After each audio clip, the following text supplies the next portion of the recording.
السلام علیکم ورحمۃ اللہ وبرکاتہ نحمده ونصلی علی رسولہ الکریم اما بعد۔ خوابوں کے متعلق یہ مزید مضمون سن لیجئے۔ حضور اکرم صلی اللہ علیہ وسلم کو خواب میں دیکھنا یہ بہت بڑی سعادت مندی کی علامت ہے۔ علماء نے لکھا ہے کہ جو حضور صلی اللہ علیہ وسلم کو خواب میں دیکھے اس کا مطلب یہ ہے کہ اس کی موت جو ہے وہ اسلام پر آئے گی اور سنت پر چلنے والا بنے گا۔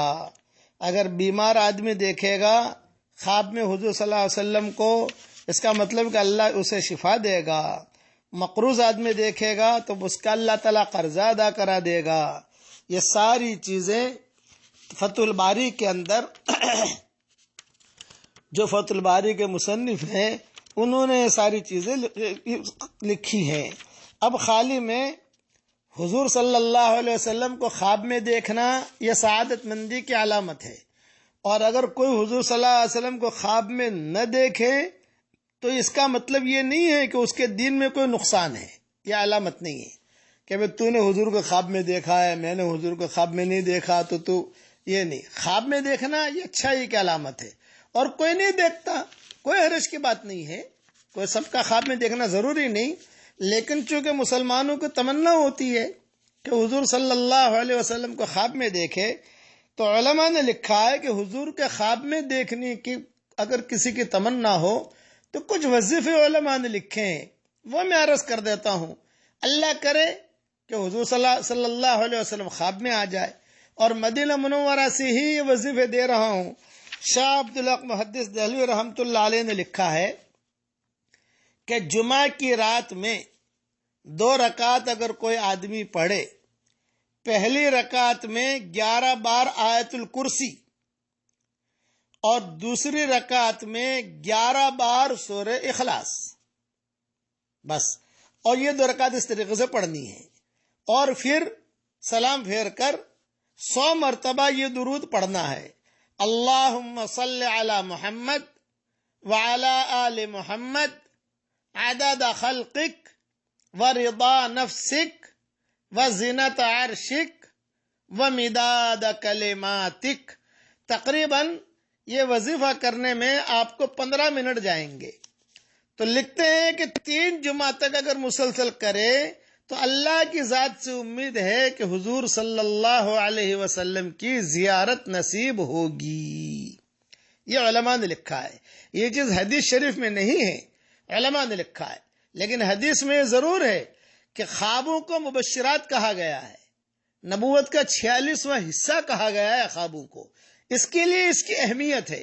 لیکن حضور صلی اللہ علیہ وسلم کو دیکھنے کی تمنا ہوتی ہے تو بھی یہ عمل کر لیجئے 3 جمعہ تک، اللہ کی ذات سے امید ہے کہ حضور صلی اللہ علیہ وسلم کے خواب میں زیارت ہوگی، پھر سنت کے مطابق زندگی گزارنے کی بھی کوشش کیجئے۔ اسی طریقے پر علماء نے اور بھی کئی چیزیں لکھی ہیں، لیکن اب ساری چیزیں میں کتنی بیان کروں۔ حضرت شیخ نے بھی لکھی ہیں، امام دمیر نے بھی لکھی ہے، ابن سیرین نے بھی لکھی ہے، ڈھیروں چیزیں لکھی ہیں۔ بس میں تو اتنا کہتا ہوں کہ سب سے بڑی سعادت مندی ہماری یہ ہے کہ ہم نمازیں بہت دھیان سے پڑھیں، قرآن شریف کی تلاوت کریں، اللہ کے احکامات پورا کریں، ادھر ادھر جو ہے لوگوں کو تکلیف نہ پہنچائے۔ ہماری نماز بہت اچھی ہونی چاہیے، ہمارے سجدے بہت اچھے ہونے چاہیے۔ علامہ اقبال کا ایک شعر بار بار مجھے یاد آتا ہے، الفاظ تو مجھے پورے یاد نہیں ہیں، خالی مضمون بیان کرتا ہوں۔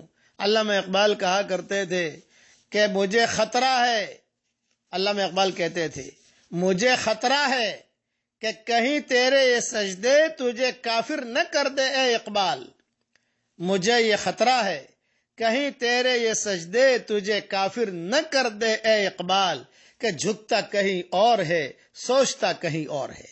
الفاظ تو یہ نہیں ہوں گے شعر کے، لیکن مضمون میں نے بیان کیا ہے۔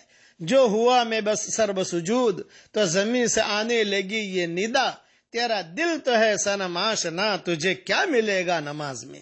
اس لیے اپنے نمازوں کو سدھاریے، اللہ سے اپنے تعلق کو بڑھائیے، اللہ تعالی ہم سب کو خشوع خضوع کے ساتھ نماز پڑھنے کی توفیق عطا فرمائے۔ درود شریف کا بہت اہتمام کیجیے، قرآن شریف کی تلاوت کا بہت اہتمام کیجیے، دین پر چلنے کا بہت اہتمام کیجیے۔ بقیہ تفصیل انشاءاللہ کل عرض کروں گا۔ اللہ تعالی عافیت کے ساتھ ہم سب کو قبول فرمائے، اور ہر مسلمان اور مرد و عورت کو اللہ تعالی سنت پر چلنے کی اور عمل کرنے کی توفیق عطا فرمائے۔ والسلام علیکم ورحمۃ اللہ وبرکاتہ، وآخر دعوانا ان الحمد للہ رب العالمین۔